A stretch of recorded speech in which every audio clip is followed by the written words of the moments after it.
So, good. Let's talk about the economy. You're obviously an expert, and what do you think? Have we reached the bottom? Are we starting to come back a little bit? Wall Street stabilized. People are maybe feeling a little better. The last jobs report, people were trying to make light out of the fact that it wasn't quite as bad as some people had thought. What do you think? Have we reached the bottom, and are we climbing out? Unfortunately, I'd like to say that we have reached the bottom. We're coming out of this quickly. Unfortunately, it's very hard to do that. Yes, things are looking pretty good at the moment. People are talking about green shoots, and this could be the spring, but unfortunately, it's hard to come to that conclusion when you look at the numbers. Look at Japan, just for instance. Japan yesterday just reported that they've had the sharpest downturn in their economy in the last 30, 40 years. And we're all tied together. I was just in China, as you know, Jeb, and you can see the effects of it in China. This is a global recession of major proportions. We haven't seen anything like this since the Second World War. And it is not a normal run-of-the-mill recession. Usually when you have a recession, it's because there's a supply-demand imbalance, and you have to wait for the market to essentially stabilize that. What's happened here, though, is that there's been a systemic collapse in the financial sector around the world. It's not just an American problem. It is not just the savings or the subprime mortgage problem. This is a systemic problem around the world.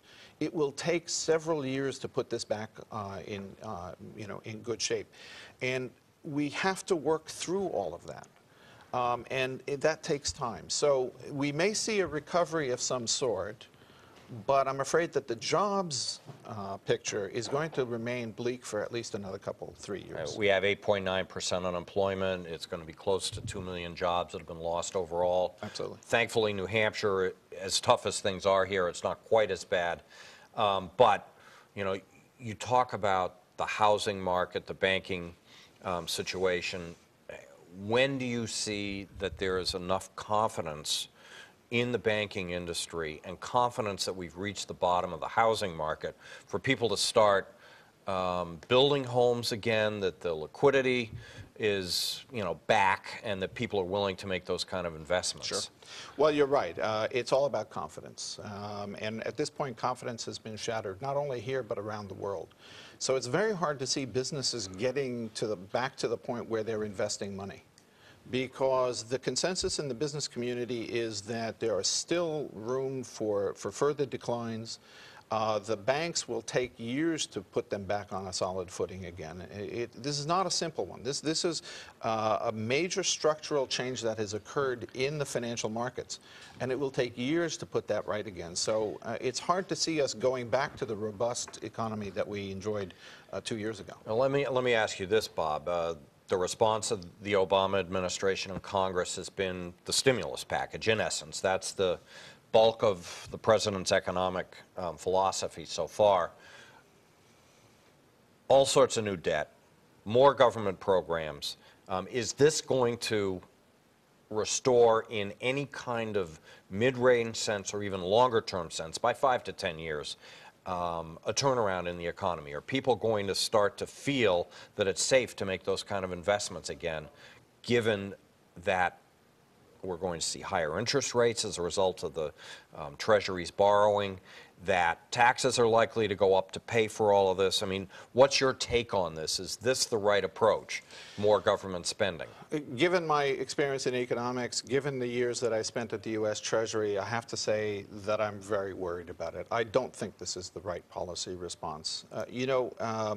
Jeb, I've been going around New Hampshire giving presentations about the causes of this recession, what has caused it. Ironically, if you look at it, and I'd love to find a way of giving this presentation more broadly, but ironically, this recession started because there was too much, as bankers say, liquidity in the system. There was too much money in the system. And that excess of money caused a sharp decline in risk management. It caused a big stumble in the regulatory arena. It caused a whole raft of problems based on the fact that there was, in a sense, too much money, too much savings in the system. Okay? It short-circuited the system.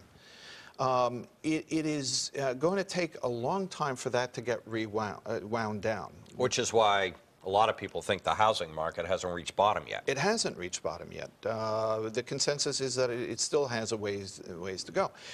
But if you accept the premise that the problem started because there was too much money in the system, look what we've now done. We've now gone in and added $12.8 trillion of further stimulus. That's the most extraordinary policy response that one can imagine. So in a sense, it could be said that we're throwing kerosene on the fire. And I can tell you, many economists are very worried, are terrified that we're going to see a major bout of inflation going forward.